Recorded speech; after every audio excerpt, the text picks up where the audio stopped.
آپ کے علم میں ہوگا بھی پچھلے دنوں جو نجی چینل پہ بھی مسئلہ بنا ہے، انہوں نے ایک تو یزید والا مسئلہ اٹھایا کہ جی ڈاکٹر ذاکر نائک صاحب نے یزید کو رضی اللہ تعالیٰ عنہ کہا، اور دوسرا انہوں نے کہا جی کہ ذاکر نائک نے یہ کہا کہ جی آج کی تاریخ میں رسول پاک صلی اللہ علیہ وسلم بھی نعوذ باللہ مردہ ہو چکے ہیں اور ہم ان سے بھی نہیں مانگ سکتے، بلکہ انہوں نے کہا مان نہیں سکتے ان کو. چلو وہ شاید ان کی سلپ آف ٹنگ تھی. تو اس بارے میں تھوڑا وضاحت فرما دیں کہ آیا یہ کلمات کفر ہیں؟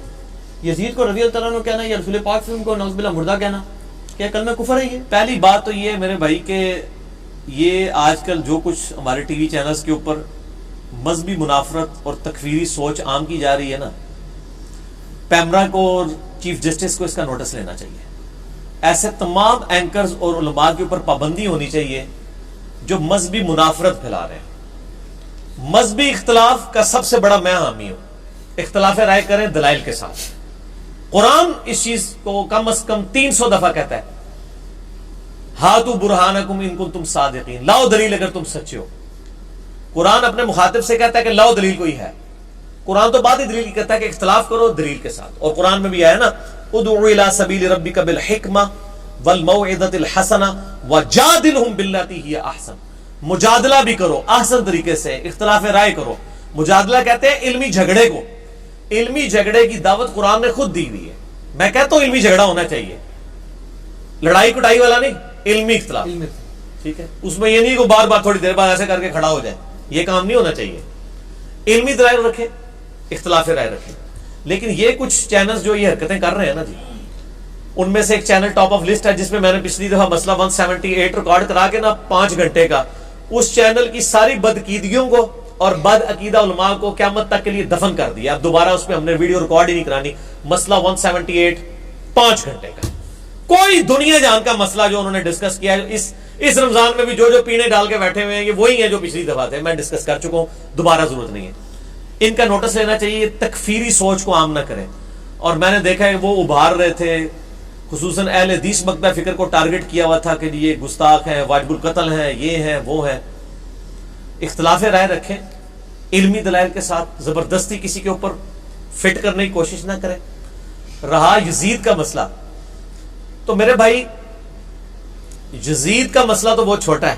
ہم نے تو یزید سے بھی بڑے بڑے مسئلے جو ہیں خلافت و ملوکیت کے، میری ویڈیوز یوٹیوب کے پر ریکارڈ ہیں. آپ یوٹیوب پہ جا کے لکھیں حضرت معاویہ رضی اللہ تعالیٰ عنہ اور یزید کے بارے میں سنی عقیدہ، لاکھوں لوگ میری ویڈیو دیکھ چکے ہیں.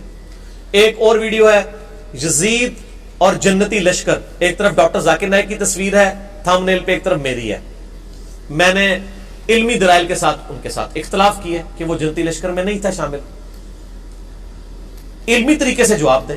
یزید کا مسئلہ جب 2009 کے اندر ڈاکٹر ذاکر نائک نے اٹھایا نا، تو اس کے بعد صرف لوگوں نے گالی گلوچ کی ہے. میرے علم میں صرف 3 بندے ہیں جنہوں نے علمی رد کیا ہے ڈاکٹر ذاکر نائک کا بائی نیم. ایک یہ ہے کہ ویسے رد کرنا، وہ تو بڑے لوگ نکلے ہوئے ہیں، لیکن وہ ان میں سے ایسے لوگ بھی ہیں کہ جو ڈاکٹر ذاکر نائک کے مکتبہ فکر سے تعلق رکھتے ہیں، اس لیے اس کا نام نہیں لیتے. ان کو تو میں اس میں شامل نہیں کرتا ہوں. 3 بندے ہیں جنہوں نے بائی نیم علمی رد کیا ہے. پہلے نمبر پہ مولانا اسحاق صاحب رحمہ اللہ تعالی، المتوفا 2013 عیسوی، 28 اگست 2013 کو فوت ہوئے. میں نے ان کا جنازہ بھی پڑھا، اور میرے لیے تو 2013 کا سال سمجھ لے کہ ایک غمگین سال تھا. 28 اگست کو یہ فوت ہوئے 2013 میں، اور 10 نومبر 2013 کو شیخ زبیر علی زئی صاحب فوت ہو گئے. دونوں کا جنازہ بھی پڑھا. آپ بھی بلکہ دونوں دفعہ ساتھ ہی تھے میرے، دفنانے تک ہم ساتھ رہے الحمدللہ. تو شیخ زبیر صاحب نے بھی رد کیا، لیکن ذاکر نائک کا نام لے کے نہیں کیا. بائی نیم رد اگر کسی نے کیا نا شیروں کی طرح، وہ مولانا اسحاق صاحب تھے. اس کے بعد اگر کسی نے رد کیا تو ڈاکٹر طاہر القادری صاحب نے کیا.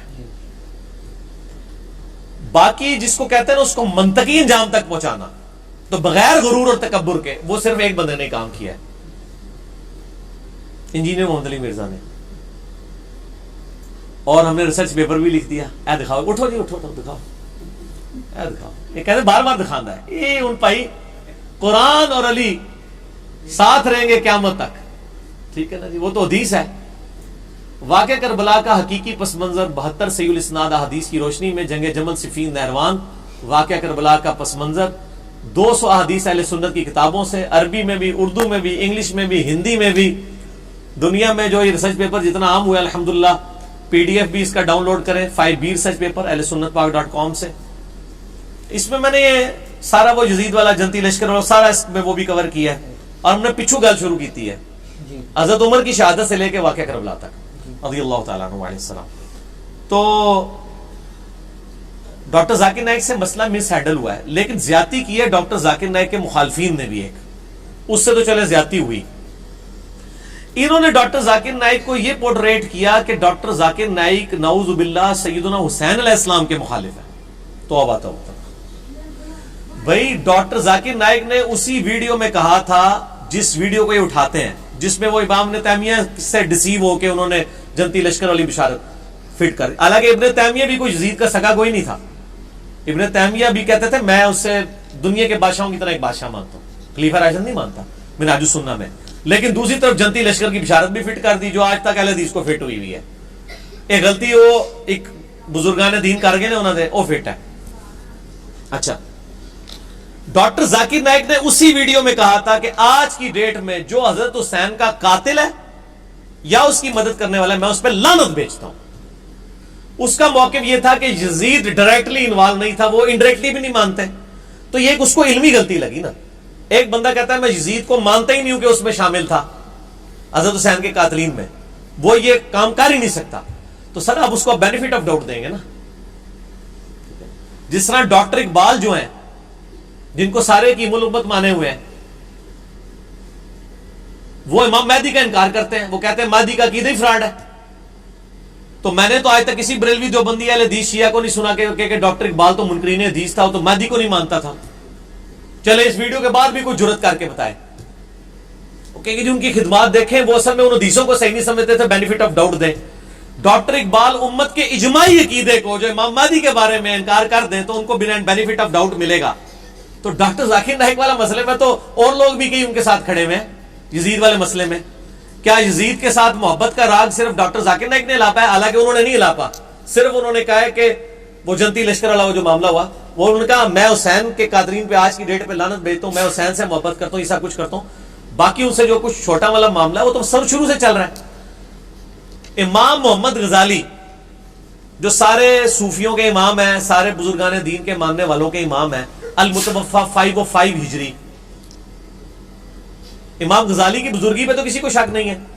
امام غزالی نے احیاء العلوم میں لکھا ہے کہ یزید کا نہ قاتل حسین ہونا ثابت ہے اور نہ یہ ثابت ہے کہ اس نے حضرت حسین علیہ السلام کے قتل کا کبھی حکم دیا ہو. اور انہوں نے کہا اس کی وجہ سے جو لوگ یزید کو برا بھلا کہتے ہیں وہ زیادتی کر رہے ہیں، جو یزید پہ لعنت بھیج رہے ہیں وہ غلط کر رہے ہیں. اور انہوں نے یہاں تک کہا ہے کہ جو یزید پہ لعن تان کرتے ہیں لعنت ان کے اوپر پڑے کیونکہ لوٹتی ہے ان کے اوپر، کیونکہ وہ ناحق ایک بندے کے اوپر لعنت کر رہے ہیں. تو اس وقت جتنے لوگ یزید کے خلاف بول رہے ہیں نا، ان کے جو بزرگان دین امام غزالی ہیں نا وہ ان کو لعنتی سمجھتے ہیں یزید کے خلاف بولنے والوں کو. تو اب میں ان لوگوں سے جو ٹی وی چینل پہ آ کے کہتے ہیں ڈاکٹر ذاکر نائک نہیں ہے، ڈاکٹر ذاکر نالائق ہے، وہ آپ کے پنڈی کے ایک مفتی صاحب ہیں، نام نہیں میں لیتا، سب کو پتہ چل جائے گا. وہ کہتے ہیں ڈاکٹر ذاکر نالائق. تو میں اسے پوچھتا ہوں ڈاکٹر ذاکر تو نالائق ہوئے اور آپ کے بزرگان دین امام محمد غزالی المتوفا 505 ہجری 505 ہجری جو پوری تصوف جن کے اوپر کھڑی ہے، وہ تو کہتے ہیں جو یزید کو پہ لعنت بھیجے اس پہ لعنت لوٹے گی. تو انہی مفتی صاحب نے جو پنڈی والے ہیں انہوں نے نجی چینل کے اوپر کہا یزید لعنتی. تو مفتی صاحب امام غزالی آپ پہ لعنت بھیج کے گئے ہوئے ہیں، تو آپ ذاکر نائک کے اوپر تو بعد میں آئے، پہلے اپنے بزرگوں کے اوپر. اب آپ فیصلہ کریں آپ دونوں میں سے کس پہ لعنت لوٹ رہی ہے. ہاں انجینئرنگ کی تھی میں کہ امام غزالی فرما رہے جو یزید تے لعنت بھیجے وہ لعنتی، اور پنڈی والے مفتی صاحب نے کہا کہ یزید لعنتی. ان پنڈی والے مفتی صاحب دے اپنے اتنے لعنت آئی ہے یا یزید اتنے گئی ہے یا امام غزالی اتنے گئی ہے؟ پھکی ساڑھے کو تو اس طرح نے جواب جے ایک کلپ چڑھے گا نا انشاءاللہ تعالیٰ سارا دی طبیعت صاف ہو جائے گی. ہم سب کو ایک اصول پہ غلط سمجھتے ہیں. میں نے امام غزالی کرا تھا آپ کو پتا ہے 2014 میں مسئلہ 101 ریکارڈ کرایا تھا، خلافت و ملوکیت صحیح مسئلہ خروج اور فکر حسین حق پرستی کی علامت ہے. میں نے اس میں کہا تھا کہ امام غزالی بھی یزید والے مسئلے میں غلط ہیں اور امام ابن تیمیہ بھی غلط ہے اور ڈاکٹر ذاکر نائک بھی غلط ہے. لیکن میں نے غزالی کی تکفیر تو نہیں کر دی اس مسئلے میں. اگر اس مسئلے میں تکفیر بنتی ہے تو پہلے امام غزالی کی تکفیر کریں یہ لوگ جو ڈاکٹر ذاکر نائک کی یزید کے مسئلے میں اگر وہ کر رہے ہیں تکفیر, تو کہیں گے نہیں اس کی بھی غلطی, انشاءاللہ وہ فارغ ہو جائیں گے. میں کوئی ڈاکٹر ذاکر نائک کا یعنی اس کا چمچہ نہیں ہوں. میں سب سے پہلے میں نے ویڈیو اس کے خلاف ریکارڈ کرائی ہیں اور سچ پیپر لکھے اس کو ای میلز کی, لیکن ایک خاص لمٹ سے آپ کو آگے نہیں جانے دیں گے. حضرت امیر معاویہ رضی اللہ تعالیٰ کی غلطیاں بخاری مسلم سے ضرور بیان کریں, ہم آپ کو نہیں روکیں گے, لیکن آپ جب ان پہ لعنت کرنی شروع کریں گے پھر ہم حضرت معاویہ کے دفاع کے ساتھ کھڑے ہو جائیں گے کہ نہیں, جو بندہ فوت ہو چکا ہے اس پہ آپ کو لعنت کرنے کا حق نہیں ہے, جو صحابی بھی ہو. میرا یوٹیوب پہ کلپ بھی حضرت معاویہ پہ لعنت کرنا حرام ہے, لیکن لمٹ نہیں کراس کرنی, ایگزیجریشن نہیں کرنی. یہاں کیا کرتے ہیں, جس کو 10 ہوتا ہے نا اس کے ساتھ 3 صفریں لگا کے 1000 بنا دیتے ہیں, جو 1000 ہوتا ہے اس کے تینوں ہی اڑا دیتے ہیں. جس کو بڑھایا بڑھا ہی دیا, جس کو کم کیا کم ہی کر دیا. تو ڈاکٹر ذاکر نائک کا بھی مسئلہ ہے کہ ہم اس سے علمی اختلاف رکھتے ہیں. اس مسئلے میں تو اس کی تکفیر نہیں بنتی قطعاً. اگر بنتی ہے تو ڈاکٹر ذاکر نائک سے پہلے امام غزالی نے یہ کیا, پھر ان کے بعد جو عبد المغیث نامی ایک بہت بڑے عالم دین گزرے ہیں جن کے رد پہ کتاب لکھی تھی امام ابن جوزی نے, الرد علی المتعصب العنید المانع من ذم یزید. یہ اس سرکش کا رد ہے جو یزید کو برا نہیں کہتا. اس کتاب کے رائٹر کون ہے؟ امام ابن جوزی المتوفا 597 ہجری, جو شاگرد ہیں شیخ عبد القادر جیلانی رحمۃ اللہ علیہ المتوفا 571 ہجری کے. ابن جوزی شاگرد ہے شیخ عبد القادر جیلانی رحمۃ اللہ علیہ کا اور محدث ہے. اگر مجھ سے پوچھیں تو وہ علم میں اور حدیث کی فیلڈ میں شیخ عبد القادر جیلانی سے اوپر ہے. یہ ہو سکتا ہے کہ شاگرد استاد سے آگے نکل جائے, حدیث کی فیلڈ میں شیخ عبد القادر جیلانی سے بہت اوپر ہے, ویسے ان کے شاگرد ہیں امام ابن جوزی. ان کی کتاب دیوبند ترجمے سے چھاپی ہے, ہماری ویب سائٹ ahlsunnatpak.com میں بکس والے پورشن میں 9 نمبر 10 نمبر کے اوپر یہ کتاب موجود ہے, اردو ترجمے کے ساتھ. شاہ نفیس اکیڈمی لاہور سے دیوبندیوں نے شائع کی ہے. انہوں نے چھوڑا ہی کچھ نہیں ہے یزید کا. تو جس زمانے میں وہ لکھی گئی اس زمانے میں یزید کے طرفدار موجود تھے, ان لوگوں کو بھی آپ لینا حاضر کریں. ٹھیک ہے, سب کو کہہ رہے. میں یہ نہیں کہہ رہا کہ ڈاکٹر ذاکر نائک کو چھوڑ دیں, نہ, یہ دوسرے لوگ ہوتے ہیں جو یہ کہتے ہیں کہ یار پتر تو کیوں فیل ہویا, ابا جی تھوڑے دوست دا منڈا بھی فیل ہو گیا لہذا منو بھی چھوڑ دو. نہیں, میں کہتا ہوں سارے کے ابوں کو ایک جگہ حاضر کریں. باقی لوگ کیا کرتے ہیں, مناظروں میں بیٹھتے ہیں اور مناظرے کی پہلی شرط رکھتے ہیں کہ اگر آپ نے ہماری کو گستاخانہ عبارت نکالی اور اسی لیول کی آپ کے بزرگ کی بھی نکل آئی تو وہ نیوٹرل ہو جائے گی, پھر دونوں کو معافی مل جائے گی. ہاں سر, وہ پنڈی والے مفتی صاحب اور ایک پنڈی والے ایک سعودیہ والے کے جو بڑے بھائی ہیں پنڈی والے, دونوں کا جو مناظرہ ہوا ہے اس کی شرائط کے سٹارٹ میں یہی ہے کہ اگر آپ نے کوئی ہمارے بزرگ کی گستاخی نکالی اور وہی گستاخی آپ کے بزرگ کی بھی نکل آئی تو ہونا چاہیے جیسے کہ دویا نہیں بیڑا گرک, ہونا کہا جو دویا نو معافی مل جائے گی. ہم وہ نہیں ہے, ہم کہتے ہیں جب نکلے گی تو دونوں فارغ. ہم کہتے ہیں آپ ڈاکٹر ذاکر نائک کا بھی رد کریں, آپ امام غزالی کا بھی رد کریں, آپ عبد المغیث کا بھی رد کریں, آپ ان سارے لوگوں کا رد کریں. اور آپ کو پتا ہے مذہب بریلوی صاحب نے کیا لکھا ہے؟ انہوں نے کہا ہم یزید پہ لعنت کرتے نہیں ہیں, کسی کو روکتے نہیں ہیں. تو یزید پہ تو احمد بریلوی صاحب نے بھی لعنت نہیں کی ہے, اور کہتے ہیں ہم سکوت اختیار کرتے ہیں. تو یہ پنڈی والے مفتی صاحب کا یہ موقف ہے کہ یزید کے مسئلے میں ان کو تو کہا جاتا ہے شمشیر اعلیٰ حضرت. جس اعلیٰ حضرت کی وہ شمشیر ہے وہ تو کہتے ہیں ہم یزید پہ لعنت کو جائز نہیں سمجھتے. کوئی کرے گا اس کو روکیں گے نہیں, خود کریں گے نہیں. تو پوچھا گیا کیوں؟ تو انہوں نے کہا اس لیے کہ ہمارے امام حنیفہ رحمہ اللہ جو ہیں اس معاملے میں خاموشی اختیار کرتے ہیں, اور امام حنیفہ کے ماننے والے سب سے زیادہ یزید کے خلاف فتوے جاری کر رہے ہیں. تو لوگوں کو یہ بھی بتائیں کہ ہمارے امام حنیفہ تو خاموش تھے, وہ یزید کو کچھ نہیں کہتے تھے. ہم کہہ رہے ہیں چونکہ ہم حنفی ہیں. تو لوگ آپ کو خود ہی پوچھیں گے کہ آپ کون سے حنفی ہیں کہ آپ کے امام صاحب تو خاموش تھے. میں یہ ان کو الزامی بات کر رہا ہوں, میں ان کے ساتھ نہیں ہوں. میں تو یزید کے بھی خلاف ہوں اور یزید کو تخت حکومت میں بٹھانے والوں کے ساتھ بھی علمی اختلاف رکھتا ہوں. ٹھیک ہے جی, مجھے تو کسی سرٹیفکیٹ کی ضرورت نہیں ہے, اور میں ایسی کھلی کتاب ہوں اس مسئلے کے اندر کہ دنیا میں مجھے جس طرح عمار ابن یاسر کو شیعہ ثابت کرنے کے لیے کسی دلیل کی ضرورت نہیں ہے نا, اس طرح مجھے شیعہ علی میں سے ثابت کرنے کے لیے پولیٹیکل ٹرم میں کسی کے سرٹیفکیٹ کی ضرورت نہیں ہے. تو یہ ڈاکٹر ذاکر نائک نے اس حوالے سے جو تکفیر ہوئی ہے نا جی, وہ غلط ہے اگر کسی نے کی ہے. میں آپ کے الفاظ میں اگر کسی نے کی ہے, میرا خیال نہیں ہے کہ اتنے بیوقوف علماء کے اس مسئلے پہ تکفیر کریں ڈاکٹر ذاکر نائک کی. ہم کہتے ہیں ہر ایک کو ایک ہی تلوار سے ہانکیں. یہ نہیں ہے کہ دوسرا مسئلہ تھا نا وہ مردہ والا. اب آج مردہ والا مسئلہ یہ ہے, اس پہ میرا کلپ چڑھ چکا ہے یوٹیوب کے اوپر, کیا وفات النبی صلی اللہ علیہ وآلہ وسلم بولنا گستاخی ہے؟ میرا خیال ہے 40,000 سے زیادہ لوگ ایک دن کے اندر دیکھ چکے ہیں اس یوٹیوب پہ اس ویڈیو کو, مور دین 40,000. ایک ایک چیز میں نے قرآن پاک سے 3 حوالے دیے ہیں, بخاری سے 5 حوالے دیے ہیں کہ صحابہ کرام نبی علیہ السلام کے لیے موت کا لفظ, وفات کا لفظ, خرج من الدنیا, فارق الدنیا, یہ سارے لفظ عام صحابی نہیں, حضرت ابو بکر, حضرت عمر, حضرت عائشہ, یہ لوگ بولنے والے تھے. قرآن پاک میں الفاظ موجود ہوئے ہیں. رہا یہ کہ یہ کہنا کہ نبی علیہ السلام مردہ ہیں, یہ الفاظ مناسب نہیں ہے. اس کی بجائے یہ لفظ استعمال کرنا چاہیے کہ نبی صلی اللہ علیہ وآلہ وسلم کو موت آ گئی ہے, آپ صلی اللہ علیہ وآلہ وسلم فوت ہو چکے ہیں, آپ صلی اللہ علیہ وآلہ وسلم اس دنیا سے جا چکے ہیں, اب آپ صلی اللہ علیہ وسلم قبر مبارک میں برزگی حیات کے ساتھ زندہ ہیں. اور ڈاکٹر ذاکر نائک کو نبی علیہ السلام کی قبر مبارک کی حیات کا انکار نہیں کرتے ہیں.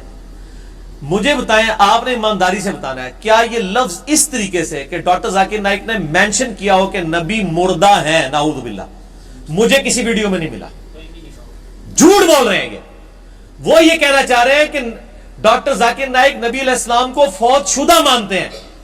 تو سر فوت شدہ تو صحیح مان رہے ہیں نا, نبی علیہ السلام کا جنازہ ہوا ہے نا, میرا کلپ چڑھا, یہ بھی جھوٹ والا ہوا ہے. میں نے 5 حدیث کی کتابوں سے ثابت کیا نبی علیہ السلام کا جنازہ ہوا. ٹھیک ہے جی, نبی علیہ السلام کو غسل دیا مولا علی علیہ السلام نے, آپ کو کفن دیا گیا, آپ کو دفنایا گیا, آپ کی قبر مبارک موجود ہے, تو وفات تو ہوئی ہے. رہا وہ جو قرآن میں ہے وَلَا تَقُولُوا لِمَن يُقْتَلُ فِي سَبِيلِ اللَّهِ أَمْوَاتٌ, جی ہاں, یہ بات کہ جو اللہ کی راہ میں مارے جائیں انہیں مت کہو کہ وہ مردہ ہیں. اموات کا لفظ ہے, مت کہو. دوسری جگہ قرآن خود کہہ رہا ہے کل نفس ذائقۃ الموت. اچھا, خود قرآن کہہ رہا ہے نبی علیہ السلام کے بارے میں وما محمد الا رسول قد خلت من قبلہ رسل افئن مات. موت کا لفظ نبی علیہ السلام کے لیے خود استعمال کر رہا ہے اللہ تعالیٰ. او قتل, یا قتل ہو جائیں, شہید کا لفظ بھی نہیں. یا میرا کلپ دیکھ لیں, میں نے ان کے 14 طبق نہیں 28 طبق روشن کر دیے, بلکہ 1400 طبق روشن کر دیے. 1400 سال میں اگر کہیں تھے نا طبق ان کے. میری بات مکمل ہونے دیں, بیچ میں نہ ٹوکا کریں, کیونکہ میں خبریں نہیں پڑھ رہا ہوتا اس وقت. جو اللہ کی تائید مجھے حاصل ہے نا, جو کچھ میرے دل میں آ رہا ہے میں وہ بیان کر رہا ہوں. میں نے کوئی رٹا نہیں مارا ہوا, نہ یہ کوئی فیبریکیٹڈ انٹرویو ہوتا ہے میرا کوسچن آنسر سیشن. اس لیے بیچ میں نہیں ٹوکنا, جب تک میں خاموش نہ ہو جاؤں اس وقت آپ نہ بولیں بیچ میں. تو موت کا لفظ تو خود استعمال کیا. اب قرآن کس موت کی مخالفت کر رہا ہے؟ بیسیکلی کافر یہ کہتے تھے کہ یہ صحابہ جب شہید ہو رہے تھے نا, وہ کہہ رہے تھے دیکھو جوانی میں مر گئے, بچے چھوڑ گئے. اللہ نے فرمایا یار ان کو مردہ مت کہو, وہ اللہ کے لیے مرے, اللہ نے ان کو ایک اور زندگی دے دی ہے. یہ کافروں کو یہ بات بتائی گئی تھی کہ جو اللہ کی راہ میں مارے جائیں ان کو مردہ مت سمجھو, تم ان پہ افسوس کر رہے ہو, مر گئے, بچے چھوڑ گئے, بیویاں بیوہ ہو گئی, خاندان اجڑ گیا. نا نا, اللہ نے ان کو بہت بڑی زندگی دے دی ہے. باقی اگر اس کا کوئی یہ مطلب لے کہ دنیاوی اعتبار سے وہ مردہ نہیں تھے, اگر وہ مردہ نہیں تھے تو ان کی بیویوں نے نکاح کیوں کیے ہیں بعد میں؟ ام سلمہ کا جب خاوند فوت ہوا ہے تو اس نے نبی علیہ السلام کے ساتھ شادی کیوں کر لی ہے؟ امہات المومنین میں سے نا, خاوند کو مردہ ہی مانا ہوا ہے نا. زندہ بندے کی بیوی کسی دوسرے کے ساتھ شادی کرتی ہے؟ مانا ہوا ہے نا. نبی علیہ السلام کی بیویاں کو جو دوسروں سے شادی کی نہیں ہے, اس کی ریزن یہ نہیں ہے کہ نبی علیہ السلام کی مبارک زندگی ہے, نہیں. اس کی ریزن قرآن میں آئی ہے النبی اولا بالمؤمنین من انفسہم وازواجہ امہاتہم. نبی کی بیویاں امت کی مائیں ہیں, چونکہ ماں کے ساتھ نکاح نہیں ہو سکتا اس لیے وہ نکاح منع ہے. ورنہ کیا نبی علیہ السلام کی وفات کے اوپر ان کی بیویوں نے سوگ نہیں کیا؟ سر سوگ کیا نا. حتیٰ کہ مسلم شریف میں آتا ہے کہ امہات المومنین نے اپنے بال بھی چھوٹے کرا کے کندھے تک کروا دیے تھے کہ ہمارا تو خامن مر گیا, ہم تو زینت ہی نہیں کر سکتے کسی کے لیے. امہات المومنین تو پوری زندگی سوگ میں رہی ہیں حضور کی وفات کے بعد. تو سوگ جو ہے وہ فوت شدہ کا ہوتا ہے یا زندہ بندے کا؟ نام ذکر کرتے تھے رونا شروع کر دیتی تھی. دنیا سے تو فوت ہوئے ہیں نا. بخاری مسلم سے میں نے ثابت کیا ہے کہ حضرت ابو بکر صدیق کا جو پہلا خطبہ ہے بخاری کے اندر کتاب المغازی چیپٹر میں, انہوں نے آگے قرآن کی آیت پڑھی ہے انکا میت و انہم میتون, بے شک اے نبی تمہیں بھی موت آنی ہے, تمہارے مخالفین کو بھی موت آنی ہے. پھر پڑھا وما محمد الا رسول, محمد تو نہیں مگر اللہ کے رسول. اگر یہ فوت ہو جائیں یا جنگ میں شہید کر دیے جائیں, شہید تو میں ترجمہ کر رہا ہوں, وہاں تھا موت آ جائے یا قتل کر دیے جائے, کیا دین چھوڑ دو گے؟ اور پھر آپ نے فرمایا الا لوگوں آگاہ ہو جو من کان یعبد محمدا فإن محمد قد مات، جو کوئی محمد کی عبادت کرتا تھا جان لے کہ محمد صلی اللہ علیہ وسلم مات کا لفظ ہے. مات کا ترجمہ کیا ہوگا؟ وصال شریف یا موت شریف؟ مات عربی کا لفظ ہے، وفات کا لفظ بھی نہیں.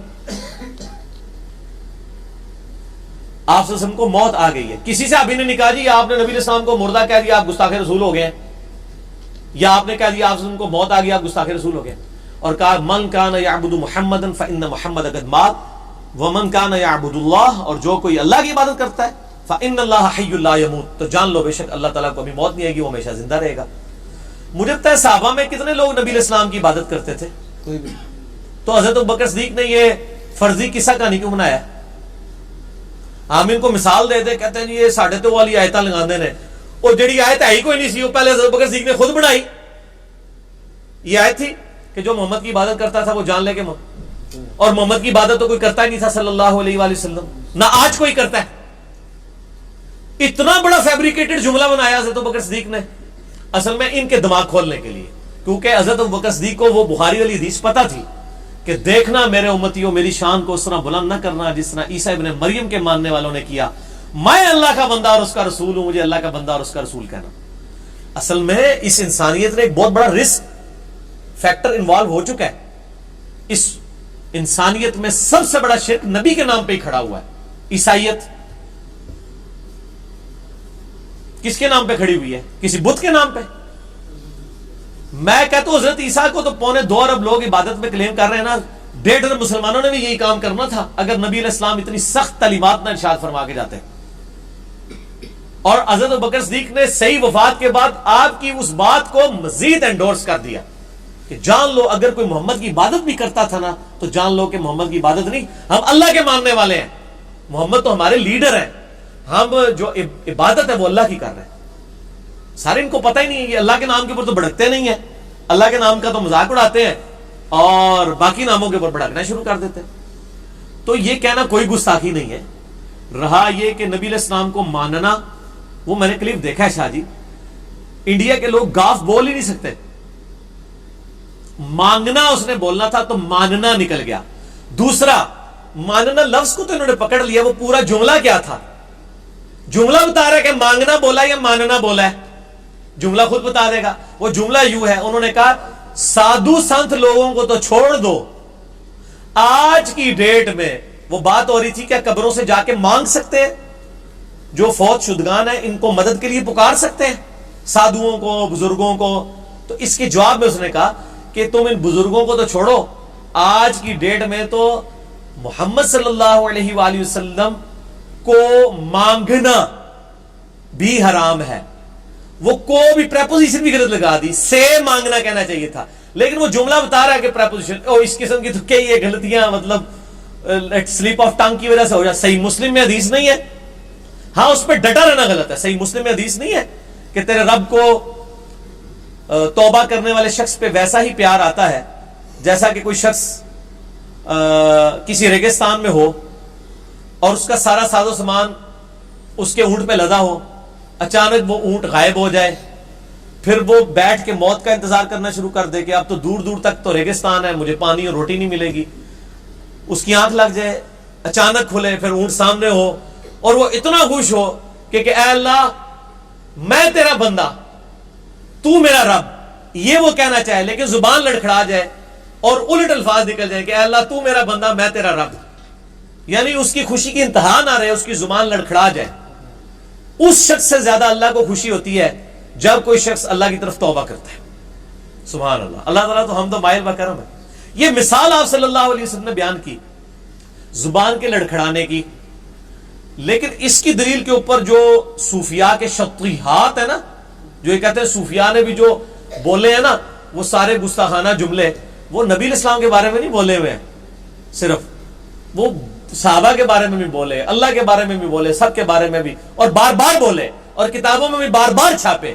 ایک بار کسی کا نکل جانا اور ہے، مثلا میری زبان سے نکل گیا، جس طرح نکل گیا وہ دجال کی بجائے کافر نکل گیا، تو مجھے ایک بندے نے توجہ دلائی کہ آپ نے کافر کہنا تھا، میں کہوں میں نے ٹھیک ہے، میں انہی کہوں گا، دوبارہ کہوں گا. حالانکہ یہاں تو پھر بھی کوئی مسئلہ نہیں، دونوں کا مطلب ہی ہے کہ ہے. لیکن ایک بندے سے زبان کی لغزش کی وجہ سے نکل گیا تو میرا بندہ میں تیرا رب, اور آپ اس کو کہتے ہیں میرے بھائی آپ نے غلط کہہ دیا, وہ کہے گا مجھے تو پتا نہیں چلا, اچھا میں اب دوبارہ ریپیٹ کرتا ہوں. وہ یہ تو نہیں کہے گا میں دوبارہ بار بار ریپیٹ کروں گا, ایسے تو نہیں کرے گا نا.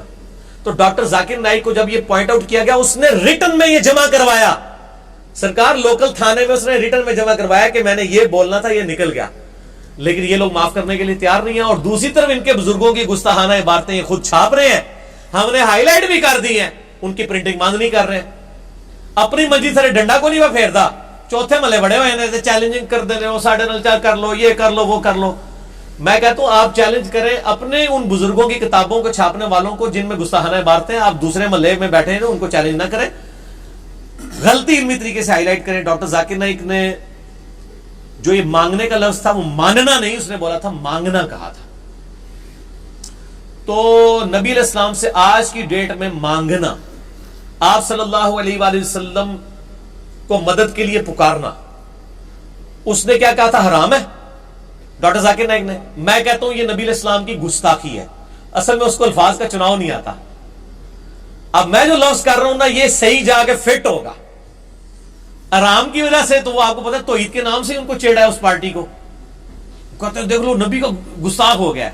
ہم آپ کو بتاتے ہیں آپ نبی علیہ السلام کے گستاخ ہیں جو نبی علیہ السلام سے آپ مانگ رہے ہیں, حالانکہ ہمارے نبی علیہ السلام ہمیں یہ تعلیم دے کے گئے ہیں کہ ہر مشکل اور پریشانی میں اللہ سے مانگنا ہے. آپ نبی علیہ السلام سے مانگ کر رسول اللہ کے بہت بڑے گستاخ بن رہے ہیں, کیونکہ آپ کی تعلیمات کے خلاف. آپ نے کہیں تعلیم فرمایا کہ میری قبر مبارک پہ آ کے مجھ سے مانگ لینا؟ صحیح بخاری میں 1010 نمبر حدیث ہے. نبی علیہ السلام کی وفات کے بعد حضرت عمر کے دور میں جب قحط پڑ گیا, سیدنا عمر نے دعا کی, انا کننا نتوسل الیک, اے اللہ, اے بخاری شریف, یہ دکھانے کی نہیں دکھانی نہیں ہے, سر میں بتا رہا ہوں یہ پڑھی ہوئی نہیں ہے, پڑھی ہوئی ہے. اب میں اس میں سے وہ بخاری شریف چونکہ میرے سامنے ہے, میں 1010 نمبر حدیث کھول بھی لیتا ہوں کہ حضرت عمر کا کیا عقیدہ ہے کہ آج کی ڈیٹ میں نبی علیہ السلام سے مانگنا چاہیے کہ نہیں مانگنا چاہیے. ہاں جی, اللہم انا کننا نتوسل الیک بنبینا صلی اللہ علیہ وآلہ وسلم. قحط پڑ گیا, حضرت عمر نبی علیہ السلام کے چچا عباس ابن عبد المطلب کو لے کے نکلے اور کہا اے اللہ جب تک تیرے نبی ہم میں موجود تھے پہلے پہل ہم ان کو تیری بارگاہ میں توسل کے طور پر پیش کرتے تھے. اور توسل کا مطلب کیا کہ ان کی دعا کی برکت سے بارش نازل ہوتی تھی. فتسقینا, تو ہم پہ بارش برسا دیا کرتا تھا. وَإِنَّا نَتَوَسَّلُ إِلَيْكَ بِعَمِّ نَبِيِّنَا, اب ہم نبی صلی اللہ علیہ وآلہ وسلم کے چچا کو توسل کے طور پر لے کے آئے ہیں. حضرت عباس کو ساتھ لے کے گئے تھے. فسقنا, پس ہم پہ بارش نازل فرما. قالا, حضرت انس بن مالک کہتے ہیں فیسقون, تو ان کے اوپر بارش نازل ہو جایا کرتی تھی. حضرت عمر کو پتہ کیا چاہیے تھا, وہ یہ کہتے کہ اے اللہ جب تک تیرے نبی ہم میں موجود تھے ہم ان کو لاتے تھے, اب ہم نبی علیہ السلام کی قبر مبارک پہ آئے ہیں. یا رسول اللہ صلی اللہ علیہ وآلہ وسلم جب تک آپ قبر مبارک سے باہر تھے آپ ہمارے لیے دعا کرتے تھے, اب ہم آپ کو قبر پہ پکارتے ہیں, آپ اللہ کے حضور ہمارے لیے دعا کریں تاکہ اللہ تعالیٰ ہم پہ بارش نازل فرمائے. یہ جو فارمولہ آج ایک خاص پارٹی نے, ایک فرقے نے اپنی پبلک کو سکھایا ہوا ہے, حضرت عمر کو یہ فارمولہ نہیں آتا تھا. حالانکہ حضرت عمر وہ صحابی ہیں کہ بخاری مسلم میں آتا ہے صلح حدیبیہ کے موقع پر جب پانی کم پڑ گیا اور ساری طرف سے وہ ایک پیالہ جمع کیا گیا, تو حضرت عمر ہی وہ تھے جنہوں نے نبی علیہ السلام سے کہا تھا یا رسول اللہ اپنے مبارک ہاتھ اس میں ڈالیں تاکہ اس سے چشمے جاری ہوں. نبی علیہ السلام نے ایک پیالے میں ہاتھ ڈالا. جابر بن عبداللہ کہتے ہیں 1500 صحابہ نے پانی پیا, جانوروں کو پلایا, سٹور کر لیا, اور اللہ کی قسم ہم 1,00,000 بھی ہوتے ہیں تو وہ پانی اس سے بھی زیادہ تھا. حضرت عمر یہ کام کروا چکے تھے. تو میرا خیال ہے سب سے بیسٹ پرسنالٹی تھی حضرت عمر کہ وہ ایک پیالہ اٹھاتے, قبر رسول پہ جاتے اور کہتے یا رسول اللہ اپنا ہاتھ مبارک باہر نکالیں, اس پیالے میں رکھ دیں, امت کو سیراب کر دیں. یہ لا کے جعلی روایتیں مصنف ابن ابی شیبہ سے, جی ایک بدو آ گیا, عرابی آ گیا, اس میں عامش مدلس عن سے روایت کر رہا ہے. وہ جعلی روایتیں ایک دور کی کتابوں سے پیش کر رہے ہیں, اور خلیفہ راشد کا عمل صحیح بخاری کے اندر موجود ہے جو پوری امت کو عقیدہ بتا رہا ہے, وہ لیتے ہی نہیں ہے. ہمارا عقیدہ حضرت عمر والا ہے. ان کو تو وسوسہ بھی نہیں آیا کہ میں جا کے قبر مبارک پہ کوئی یا رسول اللہ، میں نے تو یاد ہوگا آپ کو، میں نے صلح حدیبیہ کے موقع پہ بھی آپ سے یہ چشمے جاری کروائے تھے، آپ مہربانی فرمائیں. لیکن نہیں، آپ ذرا دیکھ لیں وہ فضائل اعمال کے اندر بھی تبلیغی جماعت کی کتاب اور فیضان سنت دعوت اسلامی کی کتاب بریلوی دیوبندی دونوں نے اپنی کتاب میں لکھا ہے کہ حضور کی وفات کے 550 سال بعد شیخ احمد رفاعی نے آگے قبر رسول پہ شعر پڑھے تو نبی علیہ السلام نے قبر مبارک سے ہاتھ باہر نکال دیا. کتنا بڑا جھوٹ ہے. اما عائشہ کے لیے تو ہاتھ نہیں نکلا، سیدہ فاطمہ کے لیے تو ہاتھ نہیں نکلا جب اما عائشہ جمل کے لیے گئی ہیں. بعد میں جو شرمندہ ہوئی اس وقت نبی علیہ السلام روک لیتے. یہ سب جھوٹ فیبریکیٹڈ واقعات ہیں. بالکل آج کی ڈیٹ میں نبی علیہ السلام کیا کسی بھی فرشتے سے، کسی بھی مرے ہوئے بندے سے، چاہے وہ کوئی نبی ہو، فرشتہ ہو، فرشتے کو خیر بیچ میں سائڈ میں کر دیں، کوئی جن ہو، کوئی بزرگ ہو، اس سے مانگنا گستاخی ہے نبی علیہ السلام کی شان میں، کیونکہ نبی علیہ السلام نے یہ تعلیم نہیں فرمایا. اب میں اجازت دو. اور اس کے اوپر میرا ڈیٹیل لیکچر ہے. مسئلہ نمبر 3، دعا صرف اللہ ہی سے. جتنے دھوکے انہوں نے دیے انہیں اس پہ ان کے جواب اب آپ نے مجھ سے نہیں لینے، کیونکہ وہ 1.5 گھنٹے میں نے دیے ہوئے. اور میرا ریسرچ پیپر ہے دعا صرف اللہ ہی سے، ahlsunnatpak.com سے ڈاؤن لوڈ کریں. اور اسی کی ایکسٹینشن ہے وسیلہ اور توسل کے صحیح احکام و مسائل. وسیلے کو ہم بھی مانتے ہیں لیکن آپ والا وسیلہ نہیں، حضرت عمر والا وسیلہ جو انہوں نے بتایا وسیلے کا مطلب کیا ہے. آج اللہ کے نبی دنیا میں موجود ہوں، ہم کسی کے پاس اپنا مسئلہ نہیں لے جائیں گے، ڈائریکٹ نبی علیہ السلام کے پاس لے کے جائیں گے. لیکن نبی علیہ السلام کی وفات کے بعد سقیفہ بنی ساعدہ میں اختلاف ہوا. حضرت علی نے 6 مہینے تک بیعت نہیں کی ہے. حضرت ابوبکر نے اپنا مقدمہ قبر رسول پہ پیش نہیں کیا. 6 مہینے تک تو اختلاف رہا ہے نا. اختلاف کیوں رہا ہے؟ 1 منٹ میں حل ہو سکتا تھا، قبر رسول پہ جا کے فیصلہ کروا لیتے. ان کے دماغ میں بھی نہیں تھا کہ نبی علیہ السلام سے یہ کمیونیکیشن ہو سکتی ہے. حضرت فاطمہ فدق کا مسئلہ ہوا، یہ کہتے ہیں جو قبر رسول پہ جا کے کہتی، نبی علیہ السلام ایک آواز دیتے، کسی کی جرت نہیں تھی بات کر سکتا. ان کو پتا تھا کہ اب نبی کے ساتھ ہماری کمیونیکیشن قیامت تک نہیں ہو سکتی. بالکل جھوٹے عقیدے انہوں نے گھڑے ہیں. اس لیے آپ کو کسی حدیث میں خلفاء راشدین کے بارے میں نہیں ملے گا، بلکہ اس کے الٹ ملے گا. بخاری مسلم میں حدیث ہے نبی علیہ السلام کی مبارک زندگی میں 70 صحابہ کو دھوکے سے شہید کر دیا گیا. وہ جب شہید ہونے لگے انہوں نے کہا اے اللہ ہمارے نبی کو ہمارے حال کی خبر کر دینا کہ ہم نے تیرا دین نہیں چھوڑا. اور نبی علیہ السلام وہاں بیٹھے ہوئے اشک آنکھوں سے جاری ہیں. آپ کو اللہ تعالیٰ نے مطلع کر دیا. انہوں نے کہا یا رسول اللہ آپ دیکھ لیں ہم آپ کے امتی آپ کا دین نہیں چھوڑ کے جا رہے. کہا اللہ ہمارے نبی کو ہمارے حال کی خبر کر دینا. نبی علیہ السلام جب دنیا میں موجود تھے اس وقت صحابہ کا عقیدہ یہ تھا اتنی دور سے ہم اپنی بات نہیں پہنچا سکتے، اللہ کے ذریعے پہنچا سکتے ہیں. اور آج بھی مسلمان کا یہ عقیدہ ہے. ہم درود شریف کیا پڑھتے ہیں؟ اللہم صلی علی محمد. ٹھیک ہو گیا جی.